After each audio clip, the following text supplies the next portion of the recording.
Good morning. Be back to the class. കുറച്ച് ദിവസമായിട്ട് leverage തുടങ്ങിയതിന് ശേഷം no feedback from your part. I hope you are moving with the portions. ബുദ്ധിമുട്ടില്ല എന്ന് വിചാരിക്കുന്നു. ഇന്ന് നമ്മൾ before moving on to the specific ഫോർമുലയിലേക്ക് മൂവ് ചെയ്യണതിൻ്റെ മുന്നേ here we are trying to understand what is the impact of financial leverage on EPS. Clear? ഡെപ്റ്റിൻ്റെ relevance എന്താ എന്ന് പഠിക്കാൻ വേണ്ടിയിട്ട് നമ്മൾ ഫിനാൻഷ്യൽ ലിവറേജിൻ്റെ ഇമ്പാക്റ്റ് എന്താണെന്ന് പഠിക്കാം. ഫിനാൻഷ്യൽ ലിവറേജ് എന്ന് പറഞ്ഞാൽ തന്നെ ഡെപ്റ്റാണ്. ഡെപ്റ്റിനെ യൂസ് ചെയ്യുക എന്നുള്ളതാണ് നമ്മൾ പഠിച്ചിട്ടുള്ളത്. അപ്പോൾ ആ ഒരു ഫിനാൻഷ്യൽ ലിവറേജിൻ്റെ ഇംപ്ലിക്കേഷൻ അല്ലെങ്കിൽ ഇമ്പാക്റ്റ് എങ്ങനെയാണ് വരിക എന്നുള്ളതാണ്. That is what we are going to study today. So dealing with some questions, we are trying to understand what change will happen if there is adequate debenture in the capital structure, or if the debenture or the debt proportion is less in the capital structure, what impact it will have on EPS. That is what we are trying to understand today, right? So let us move to the through one question. I am trying to explain you what is the impact. അപ്പോൾ ഒരു ക്വസ്റ്റ്യനിലൂടെയാണ് ഞാൻ പറയുന്നത്. See the question.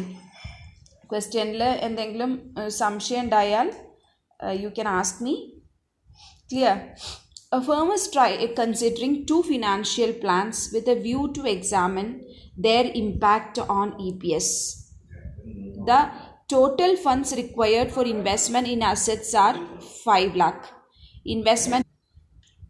So the total fund required for investment in asset is 5 lakh. 5 ലക്ഷമാണ് investment ഫണ്ടിൻ്റെ ആവശ്യം.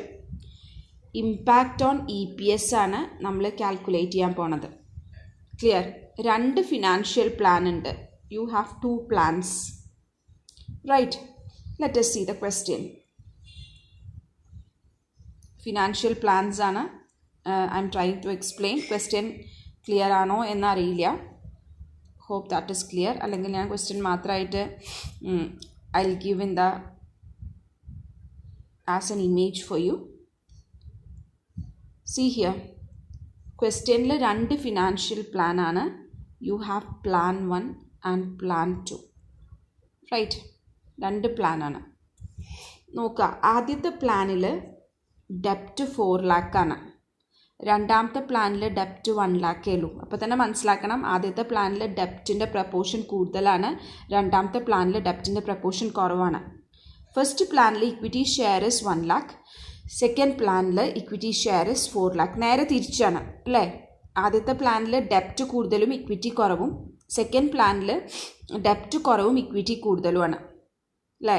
എത്രയാണ് requirement എത്രയാണ്? അത് same ആണ്. രണ്ടിനും 5 ലക്ഷമാണ് റിക്വയർമെൻറ്റ്. ആ 5 ലക്ഷത്തിൻ്റെ റിക്വയർമെൻറ്റാണ് ഇവിടെ സ്പ്ലിറ്റ് ചെയ്ത് കാണിക്കുന്നത്. 4 ലക്ഷവും 1 ലക്ഷവും, അല്ലെങ്കിൽ 1 ലക്ഷവും 4 ലക്ഷവും. രണ്ട് കണ്ടീഷനിലും സെയിം ഫിനാൻഷ്യൽ റിക്വയർമെൻ്റ് ആണ്. ക്ലിയർ? രണ്ട് പ്ലാനാണ്. നമ്മൾ രണ്ട് പ്ലാനിന് വേണ്ടി പോവാണ്. So number of equity shares. ആദ്യത്തെ പ്ലാനിൽ നമുക്ക് ആലോചിച്ചറിയാം 1 ലക്ഷം ഇക്വിറ്റി ഷെയർസേ ഉള്ളൂ. 10 രൂപ വെച്ചിട്ടാവുമ്പോൾ നമ്പർ ഓഫ് ഷെയർസ് 10,000 ആണ്. രണ്ടാമത്തേൽ you have 4 lakh equity shares divided by 10, you get 40,000 equity shares. Right? The earnings before, അടുത്ത സെൻറ്റൻസ് ആണ് important. Earnings before interest and tax are assumed as 50,000, 75,000, 1,25,000. So this is not a simple case. I will explain you. ഒരു വട്ടം കൂടി question എന്താ എന്ന് ഞാൻ explain ചെയ്തുതരാം. ഇവിടെ യു ഹാവ്, നമ്മൾ പ്രോബ്ലത്തിൽ പറഞ്ഞ പോലെ രണ്ട് പ്ലാൻ ഉണ്ട്. Plan 1 and plan 2. Clear? Plan 2ൽ തന്നെ 3 എബിറ്റ് ഉണ്ട്. EBIT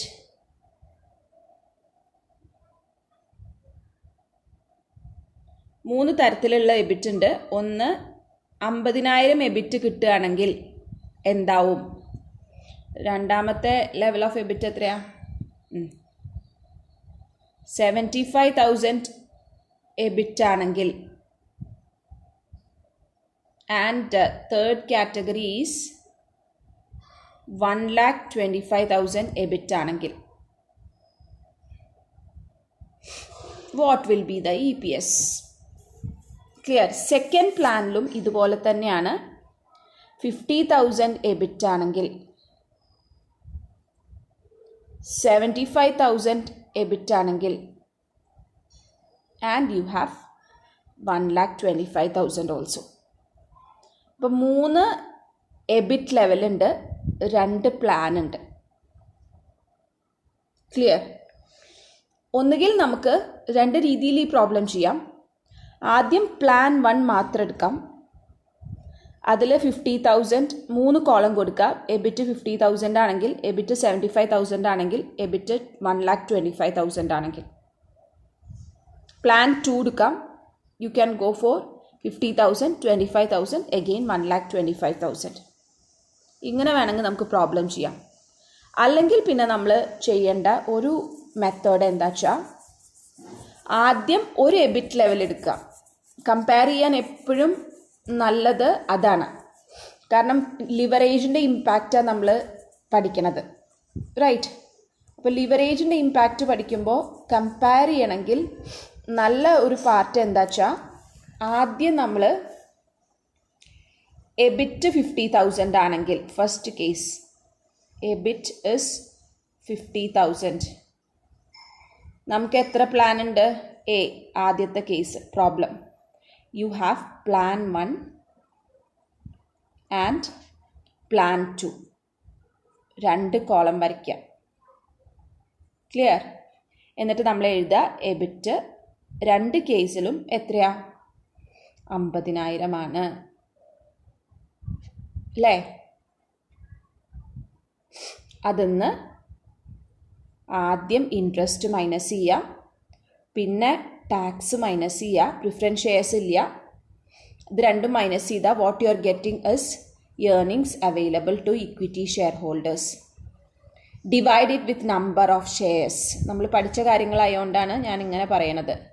divide it with number of shares. You will be getting EPS. Compare and see which plan has got greater EPS. അവിടെയാണ് ലിവറേജിൻ്റെ ഇമ്പാക്റ്റ്. ലിവറേജിൻ്റെ ഇമ്പാക്റ്റ് മനസ്സിലാക്കണമെങ്കിൽ ഒരേ ലെവലിലുള്ള എബിറ്റ് വെച്ച് നമ്മൾ കമ്പയർ ചെയ്യണം. അതുകൊണ്ടാണ് നമ്മൾ പ്രോബ്ലം ചെയ്യുമ്പോൾ അങ്ങനെ എടുത്തത്. When EBIT is 50,000, what will happen to plan A? What will happen to plan B? When EBIT is 75,000, what is the EPS of plan 1? What is the EPS of plan 2? When EBIT is 75,000, what is the EPS of plan 1? What is the EPS of plan 2? Clear? ഇങ്ങനെയാണ് നമ്മൾ problem ചെയ്യേണ്ടത്. So the thing is that I was trying to explain you how we are going to do the problem. അപ്പോൾ impact of financial leverage നമ്മൾ നോക്കുന്നത് എപ്പോഴും EBIT മുതൽ EPS വരെയുള്ള കാൽക്കുലേഷനാണ്. അതുകൊണ്ടാണ് എബിറ്റ് മുതൽ EPS വരെയുള്ള കാൽക്കുലേഷൻ കഴിഞ്ഞ ക്ലാസ്സിൽ ഞാൻ പറഞ്ഞത്. എബിറ്റിൽ നിന്ന് ആദ്യം ഇൻട്രസ്റ്റ് മൈനസ് ചെയ്യണു, പിന്നെ ടാക്സ് മൈനസ് ചെയ്യണു, പിന്നെ പ്രിഫറൻസ് ഡിവിഡൻഡ് ഉണ്ടെങ്കിൽ അത് മൈനസ് ചെയ്യണു.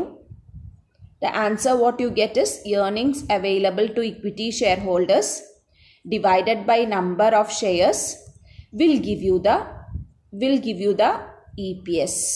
ഇത് തന്നെയാണ് നമ്മളുടെ മെത്തേഡ്. ഇതിൽ ഈ ഒരു പ്രോബ്ലത്തിൽ പ്രിഫറൻസ് ഡിവിഡൻഡ് ഇല്ല എന്ന് മാത്രമേ ഉള്ളൂ. Is it clear for you? So let us move to the problem where our fund requirement is 5 lakh and we have got 2 plans, and under each plan you have got 3 EBIT level. Clear? Is it clear? ആദ്യത്തെ plan ഉണ്ട്, രണ്ടാമത്തെ plan ഉണ്ട്, 3 EBIT level ഉണ്ട്. Okay, so let us move to the question now. Where I'll explain you what will happen in the first part. നമ്മൾക്ക് ഇങ്ങനെ ചെയ്താലും മതി, അതുകൊണ്ടാണ് ആദ്യത്തെ പാർട്ട് എടുക്കുക. Where earnings before interest and taxes 50,000, 50,000 ആണ്. Plan 1, plan 2. ക്ലിയർ? എബിറ്റ് 2 കേസിലും EBIT എന്താ? EBIT is 50,000. എബിറ്റ് 50,000 തന്നെയാണ് അല്ലേ? അപ്പോൾ എബിറ്റ് 50,000 ആണ്. അതിൽ നിന്ന് ആദ്യം മൈനസ് ചെയ്യേണ്ടത് എന്താ? ഇൻട്രസ്റ്റ് ഓൺ ഡെപ്റ്റ് ആണ് മൈനസ് ചെയ്യേണ്ടത്. അപ്പോൾ ഇൻട്രസ്റ്റ് മൈനസ് ചെയ്യുമ്പോൾ എപ്പോഴും മനസ്സിലാക്കേണ്ട ഒരു പോയിന്റ് ഉണ്ട്. എന്താ പോയിന്റ്? ഇൻട്രസ്റ്റ് മൈനസ് ചെയ്യുമ്പോൾ ഡെപ്റ്റിൻ്റെ കണ്ടന്റ് ആണ് മനസ്സിലാക്കേണ്ടത്. ഡെപ്റ്റിൻ്റെ കണ്ടന്റ് എത്രയാ? ആദ്യത്തെ പ്ലാനിലെ ഡെപ്റ്റിൻ്റെ കണ്ടന്റ് എത്രയാ? 4 lakh ആണ്. രണ്ടാമത്തെ പ്ലാനിന് 1 lakh. 10% ഇൻട്രസ്റ്റ്. പ്ലാൻ എയുടെ debenture interest will be always 40,000. Plan ബിയുടെ ഡിബെഞ്ചർ ഇൻട്രസ്റ്റ് 10,000 ആണ്. സംശയമില്ലല്ലോ, ഇത് ഇങ്ങനെ തന്നെയാണ്, ഇതിൽ മാറ്റമൊന്നുമില്ല. So come back where the interest on debt is 40,000 and 10,000 അല്ലേ? അപ്പോൾ എബിറ്റിന്ന് ഇൻട്രസ്റ്റ് മൈനസ് ചെയ്തു. എത്ര കിട്ടിയേ? ദ ഏർണിങ്സ് ബിഫോർ ടാക്സ് ആണ് കിട്ടിയേ 10,000. 40,000 മൈനസ് ചെയ്തു. അത് കഴിഞ്ഞ് 50% ആണ് ടാക്സ് റേറ്റ് എന്ന് നമുക്ക് തന്നിട്ടുണ്ട്. 10,000ൻ്റെ 50% 5,000. 40,000ൻ്റെ 50% 20,000. Right. So earnings after interest and tax. Earnings after interest and tax എന്ന് പറയുമ്പോൾ 10,000ന് 5,000 മൈനസ് ചെയ്തു 5,000 and 20,000. So earnings after interest and tax ആണ് ഇവിടെ earnings that is available to equity shareholders. അല്ലേ? മാറ്റില്ലല്ലോ, കാരണം പ്രിഫറൻസ് ഡിവിഡൻഡ് ഇല്ല. So you need what is the number of shares. എത്രയാണ് number of shares? അപ്പോൾ ആദ്യത്തെ കേസിൽ നമുക്കറിയാം 1,00,000 ഇക്വിറ്റി ഷെയർസ് ആണ്. 1,00,000 ഇക്വിറ്റി ഷെയർസ് ആണ്. Divided by 10 you have 10,000. 10,000 ആണ് നമ്പർ ഓഫ് ഷെയർസ്. രണ്ടാമത്തെ കേസിൽ അങ്ങനെയല്ല, 4 lakh ആണ്. Divided by 10 you have 40,000 equity shares. Right. And trying to find out the EPS. Earnings available to equity shareholders divided by number of shares. You got the EPS as 0.50. 50 പൈസയാണ്. ഇവിടെ നമ്മൾ 20,000 divided by 40,000. You got it as 0.50. Plan 1 and Plan 2. Same EPS ആണ്. At what level of EBIT? 50,000 level of EBIT. Is it clear for you the question? Let us move down. ഇതിന്ന് നമ്മളൊരു അനാലിസിസിലേക്ക് എത്താൻ വരട്ടെ. താഴത്തേക്ക് പോവാം. സിമിലർ ആയിട്ട് 75,000 വരുമ്പോൾ EPS എത്രയാണ് വരുന്നതെന്ന് നമുക്കൊന്ന് നോക്കാം. Clear? So EBIT is 75,000. EBIT 75,000 ആവുമ്പോൾ EPSൽ ഉണ്ടാവുന്ന ചേഞ്ച് ഒരു വ്യത്യാസം മാത്രമേ ഉള്ളൂ. EBIT 75,000 ആണ്. ഇൻട്രസ്റ്റ് ഓൺ ഡെപ്റ്റിന് മാറ്റമില്ല. രണ്ട് പ്ലാനിലും സെയിം ആണ്. EBTയിൽ ചേഞ്ച് വരും. കാരണം എന്താ? എബിറ്റിന് ചേഞ്ച് ഉണ്ട്. ടാക്സിൻ്റെ എമൗണ്ടിൽ ചേഞ്ച് വരും. 50% ടാക്സ് ആണ്. So you have got the earnings after interest and tax here. Number of equity shares remains the same in both the problem. And calculating the EPS. See the difference. 50 paisa ഉണ്ടായിരുന്ന EPS എന്തായി? It became 1.75. And what happens here? 50 paise, it is increased to 0.81. Right. So EBIT 50,000 ആയപ്പോൾ ഡെപ്റ്റിന് പ്രത്യേകിച്ചൊരു relevance ഇല്ല. അതിൻ്റെ കാരണം ഞാൻ പറഞ്ഞുതരാം. I will tell you. അതിന് മുന്നേ തേർഡ് കേസും കൂടി കണ്ടിട്ട് we will come back for an analysis. Right. So third case is when EBIT is 1,25,000. EBIT 1,25,000 ആവുമ്പോൾ എങ്ങനെയാ? രണ്ട് കേസിലും 1,25,000. കാൽക്കുലേഷൻസ് ഒക്കെ സെയിം ആണ്. നമുക്ക് കിട്ടണ EPS നിങ്ങൾ കാൽക്കുലേറ്റ് ചെയ്യുക കേട്ടോ.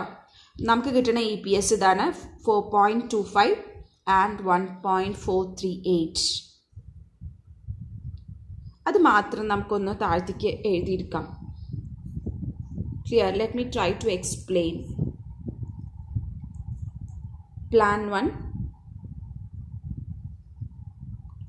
Plan 2.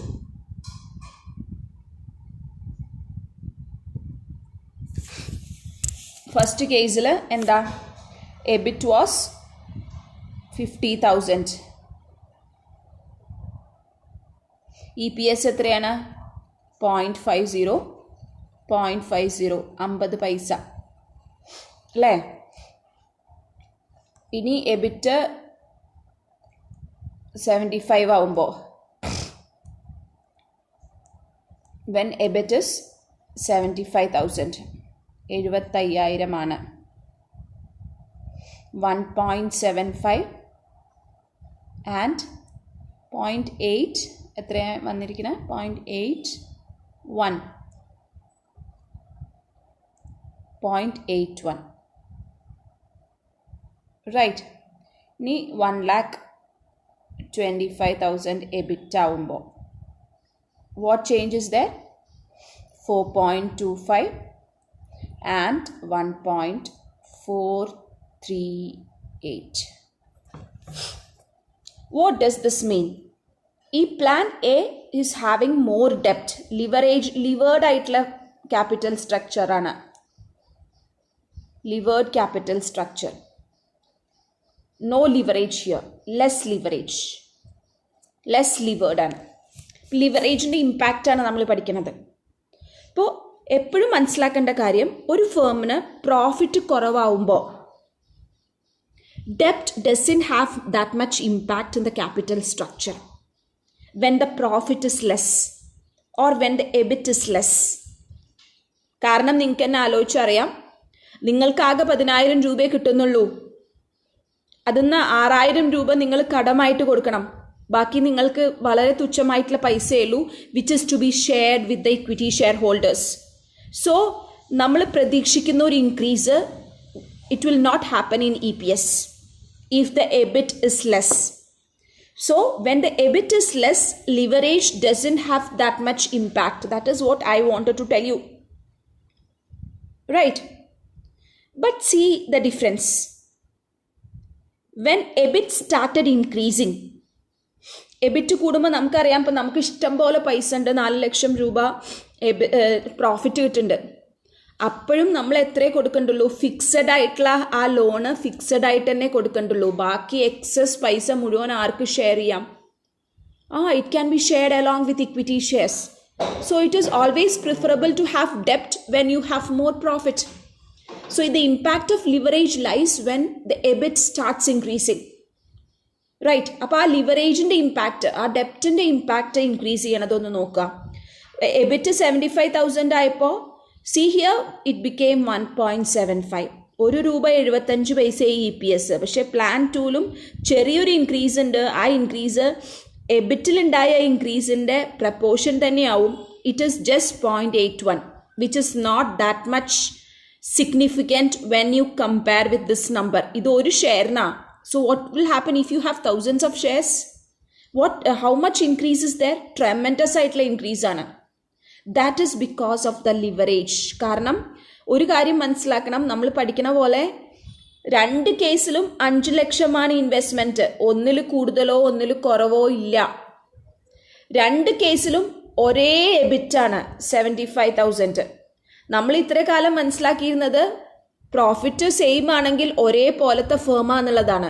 പക്ഷെ ഇവിടെ ഇനി നിങ്ങൾ മനസ്സിലാക്കാൻ പോണത്, പ്രോഫിറ്റ് സെയിം ആയാലും the firm cannot be considered as one unless you know what is the capital structure, what is the proportion of ഡെപ്റ്റ് in the capital structure, what is the relevance of ഡെപ്റ്റ് in the capital structure. ഇതൊക്കെ അറിഞ്ഞാൽ മാത്രമേ 2 ഫേംസിനെ with the same level of EBIT, with the same level of investment, you can say that the EPS will be different. Right? EPS വ്യത്യാസമായിരിക്കും. EPS വ്യത്യാസമാവുന്നതിൻ്റെ കാരണം അതിൻ്റെ capital സ്ട്രക്ചറിൽ ഉണ്ടാവുന്ന change ആണ്. So what we are trying to understand is that the significance of capital structure here, or the composition or makeup of capital.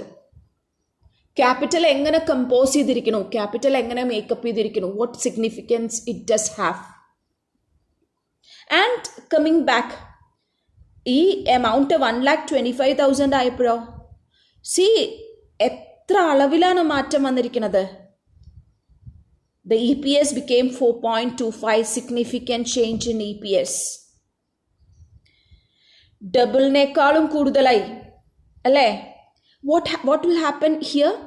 Equity ആയിട്ടുള്ളൊരു firm. അപ്പോൾ കടം വാങ്ങാതെ business ചെയ്യുന്ന ആൾക്കാർ ഈ പ്ലാൻ ഒന്ന് കാണണം.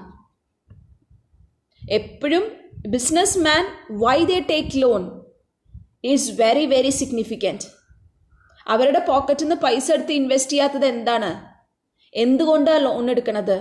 ലോണിന് ഇമ്പാക്റ്റ് ഉണ്ട്. So speaking about the company's point of view, why they take so much and so much of debt? പലപ്പോഴും നമുക്കറിയാം വലിയ കമ്പനീസ് ഒക്കെ അവസാനം collapsed ആവുന്നതിൻ്റെ reason because of excess of ഡെപ്റ്റ്. But corporates always take ഡെപ്റ്റ്. അവർക്ക് മാനേജ് ചെയ്യാൻ പറ്റുന്ന ഡെപ്റ്റ് അവരെപ്പോഴും എടുക്കും. പക്ഷേ മാനേജ് ചെയ്യണതിനേക്കാളും അപ്പുറത്ത് ഡെപ്റ്റ് എടുത്താൽ the cases will be adverse, right? So I was trying to explain you the impact of leverage. So try to understand, when debt is there in the capital structure, there is an increase in the EPS.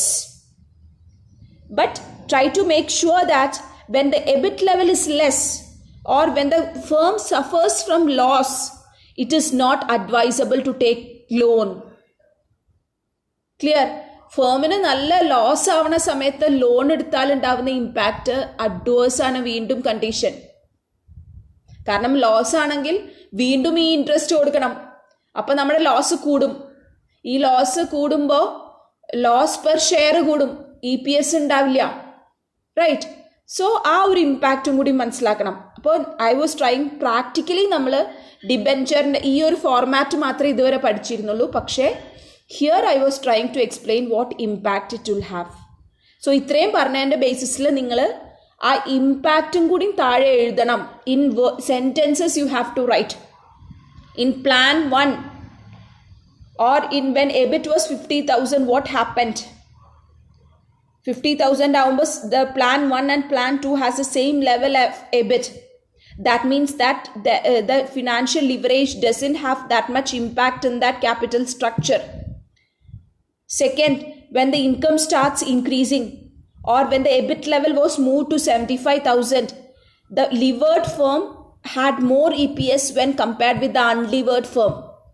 And hence we can say that the debt is highly relevant when the EBIT starts increasing.